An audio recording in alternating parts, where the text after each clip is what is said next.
எங்கள் தாய்மொழி தமிழில் எங்களுக்கான வாழ்த்து பாடலை தான் நாங்கள் முதலில் பாடுவோம். இதை எடுக்க சொல்வதற்கும் இதை நீக்க சொல்வதற்கும் நீங்கள் யார் என்றுதான் வேல்முருகன் கேள்வி எழுப்பினார். ஒருவேளை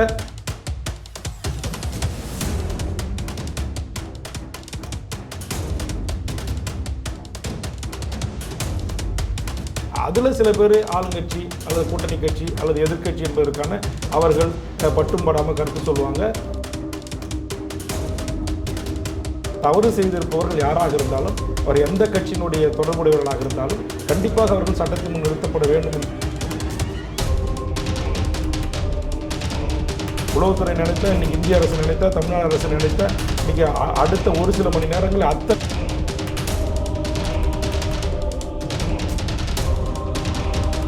என்னை பொறுத்தவரையில் மக்களுக்காக பணியாற்ற வேண்டும். வாய்ப்புள்ள போது அரசியல் தளத்தில் தேர்தல் அரசியல் போட்டியிட்டு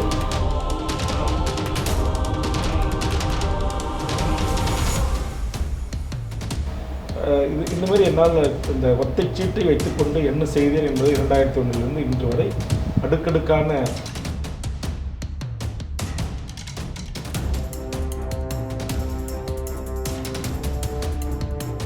எந்த அளவுக்கு தமிழ்நாடு அரசை நோக்கி நாம் கேள்வி எழுப்புகிறோமோ அதே மாதிரியான கேள்விகளுக்கு பதில் சொல்ல கடமைப்பட்ட இதில் என்ன உண்மைத்தன்மை இருக்கிறது என்பதை இந்த நாட்டு மக்களுக்கு சொல்ல வேண்டிய பொறுப்பும் கடமையும் தமிழக அரசுக்கும்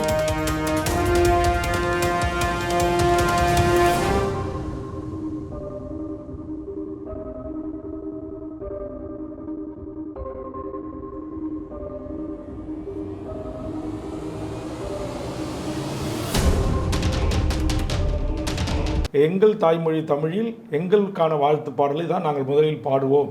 இதை எடுக்க சொல்வதற்கும் இதை நீக்க சொல்வதற்கும் நீங்கள் யார் என்றுதான் வேல்முருகன் கேள்வி எழுப்பினார். ஒருவேளை எந்த அளவுக்கு தமிழ்நாடு அரசை நோக்கி நாம் கேள்வி எழுப்புகிறோமோ அதே மாதிரியான கேள்விகளுக்கு பதில் சொல்ல கடமைப்பட்டவர் தான் தமிழக ஆளுநர். இதில் என்ன உண்மைத்தன்மை இருக்கிறது என்பதை இந்த நாட்டு மக்களுக்கு சொல்ல வேண்டிய பொறுப்பும் கடமையும் தமிழக அரசுக்கும் தமிழக காவல்துறைக்கும் இருப்பது போல் ஆளுநருக்கு இருக்கு இல்லையா? அந்த தவறை இழுத்தவன் எவ்வளவு பெரிய இந்த சமூகத்தில் எவ்வளவு பெரிய செல்வாக்கு படைத்தவனாக இருந்தாலும் அவன் சட்டத்தின் முன் நிறுத்தப்பட்டு அவன் தண்டிக்கப்பட வேண்டும் என்பதில் மிக உறுதியாக நான் இருக்கிறேன். அதில் சில பேர் ஆளுங்கட்சி அல்லது கூட்டணி கட்சி அல்லது எதிர்கட்சி என்பதற்கான அவர்கள் பட்டும் படாமல் கருத்து சொல்லுவாங்க. அல்லது நம்ம எதிர்கட்சி நேர் எதிராக திமுக அரசு மீது சொல்லுகின்ற அதே குற்றச்சாட்டும் வேந்தராக இருக்கிற ஆளுநருக்கு இருக்கல்லவா? இப்போ ஆளுநரை சுட்டி காட்டணும், நான் சுட்டி காட்டுறேன். அப்போ ஆளுநரை பார்த்து பயப்படக்கூடியவர்கள் அல்லது ஆளுநர் சார்ந்திருக்கிற பாரதிய ஜனதாவிட இருக்கிற இடிக்கு, சிபிஐக்கு, வருமான வரித்துறைக்கு பயப்படக்கூடிய அரசியல் கட்சி தலைவர்கள் பயப்படுவாங்க. நான் பயப்பட வேண்டிய அவசியம் இல்லை.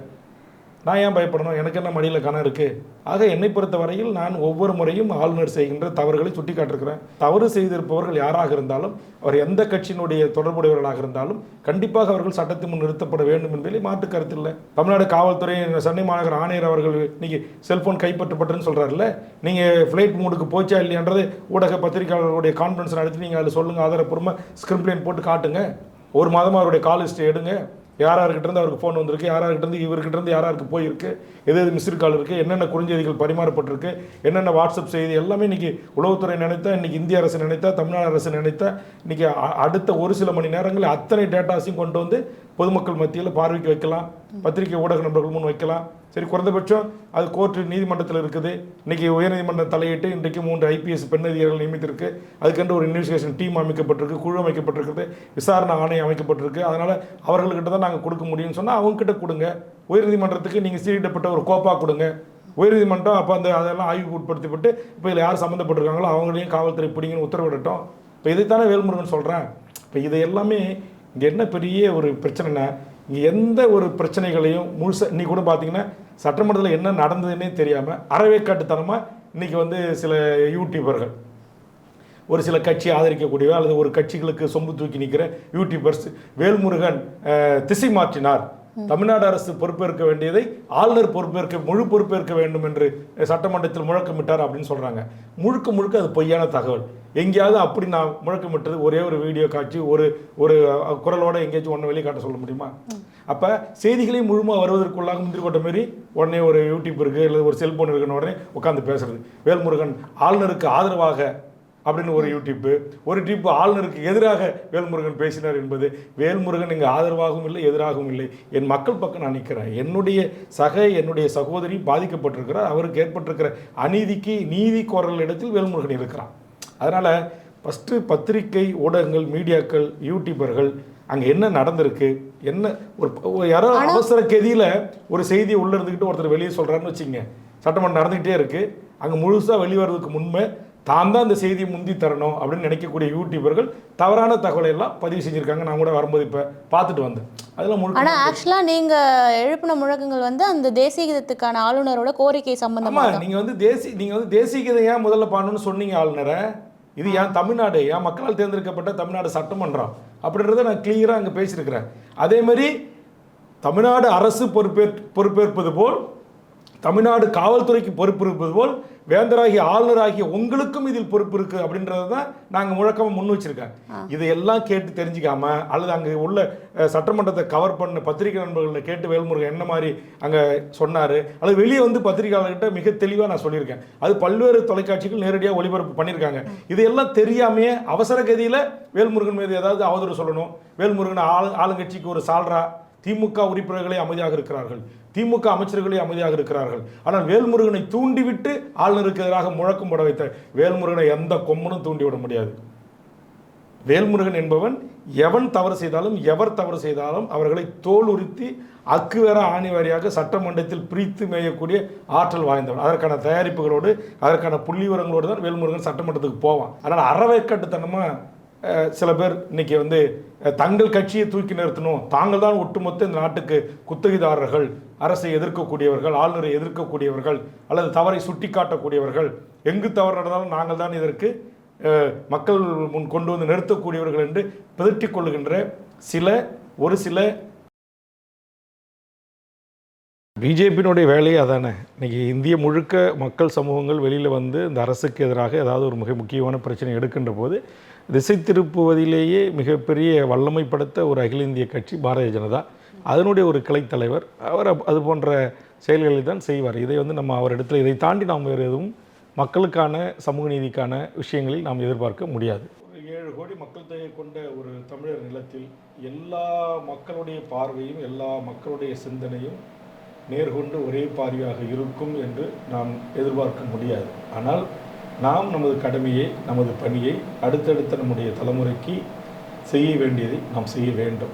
அந்த அடிப்படையில் தான் இன்றைக்கு மக்கள் யார் தோற்றலாம், யார் போற்றலாம், அதை குறித்தெல்லாம் கவலை கொள்ளாமல் இந்த நாட்டுடைய மிக முக்கியமான பிரச்சனைகளை தமிழக வாழ்வுரிமை கட்சி கையில் எடுத்து மக்களுக்காக வெகுமக்களை அணிதிரட்டி போராடி பல உரிமைகளை நாங்கள் எங்களை புரியாத, எங்களை விமர்சனம் செய்யக்கூடியவர்களுக்கும் சேர்த்து உரிமைகளை நாங்கள் பெற்றுத்தருகிறோம்.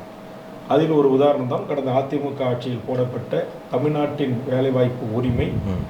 இந்திய முழுக்க இருக்கிற மாநிலங்களுக்கு தாரை வார்க்கப்பட்ட போது லட்சக்கணக்கான மக்களை திரட்டி தமிழ்நாட்டின் கோட்டை கொத்தளத்தை முற்றுகையிட்டு டிஎன்பிசி அலுவலகத்தை பூட்டுவோம் என்று அறிவித்து நான் திமுகவை ஆதரிப்பதற்கான சில கோரிக்கைகளை முன்வைத்து அதில் தமிழக வேலை தமிழருக்கே என்கிற சட்டம் இயற்ற வேண்டும் என்கிற அடிப்படையில் இன்றைக்கு ஒரு சட்ட திருத்தம் கொண்டு வரப்பட்டு கடந்த காலத்தில் பீகார், உத்தரப்பிரதேசம், ராஜஸ்தான், மத்திய பிரதேசம், கேரளா, ஆந்திரா, கர்நாடகா எவர் வேண்டுமானாலும் தமிழ்நாடு அரசு தேர்வாணையத்துறையில் வேலைக்கு வரலாம் என்கிற நிலையை மாற்றி தமிழ் வழியில் படித்தவர்கள், தமிழ் படிக்க பேச தெரிந்தவர்கள் தமிழில் குறிப்பிட்ட மதிப்பெண் எடுத்தால் மட்டுமே தமிழ்நாடு அரசு பதவிகள் வர முடியும் என்கிற நிலைமையை உருவாக்கி ஆக தமிழ்நாட்டு மக்களுக்கு அந்த வேலைவாய்ப்பு உரிமையை உறுதி செய்திருக்கிறேன். நீங்கள் சொன்னது போல் யார் எங்களை புரிந்து கொள்ள மறுக்கிறார்களோ, யார் எங்களை திட்டி தீர்க்கிறார்களோ அந்த மாணவர் செல்வங்கள் அல்லது அந்த இளைய தலைமுறைக்கும் சேர்த்து இந்த நாட்டில் அந்த உரிமையை உறுதி செய்தவன் நான் என்பதில் பெருமை அடைகிறேன். இதை பிற்கால சமூகம் அவர்கள்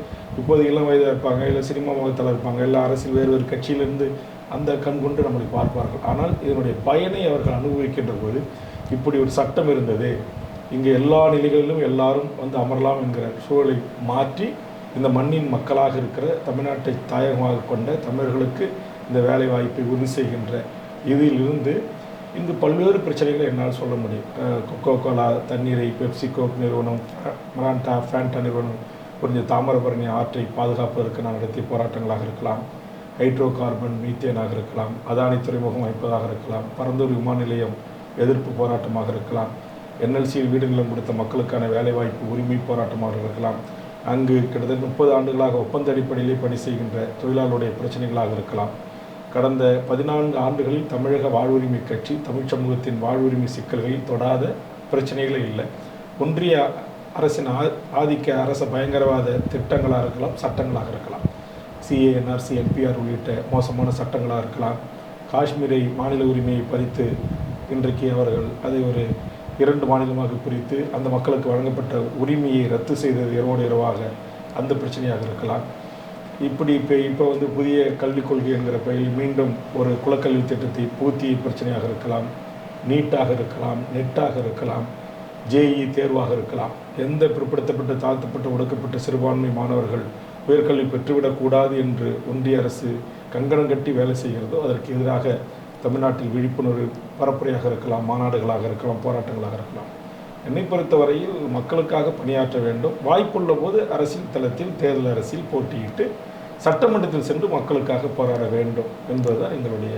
யாரெல்லாம் என்னை நீங்கள் சொல்வது போல் ஒத்தைச்சீட்டு திமுகவுக்கு இருந்து கொண்டு எல்லாம் விமர்சிக்கிறார்களோ அவர்களுடைய வாழ்வுரிமைக்காகத்தான் என்னுடைய சட்டமன்ற நடவடிக்கைகள் இருக்கிறது. இந்த நாட்டில் இருக்கிற என்னை விமர்சிக்கிறவர்கள் அனைவருக்கும் சேர்த்து தான் மாவட்டத்திற்கு ஒரு மருத்துவக் கல்லூரி என்கிற கருத்தை நான் முன்வைத்து அதை தலைவர் கலைஞர் அவர்கள் ஏற்றுக்கொண்டு இன்றைக்கி மாவட்டத்துக்கு ஒரு மருத்துவக் கல்லூரி தமிழ்நாட்டைச் சேர்ந்த மாணவர்களும் இந்திய அளவில் 15% இடஒதுக்கீட்டை பெற்று பிற மாநிலத்தவர்களும் இன்றைக்கி மருத்துவம் படிப்பதற்கான வாய்ப்பை பரவலாக்கியிருக்கிறார்.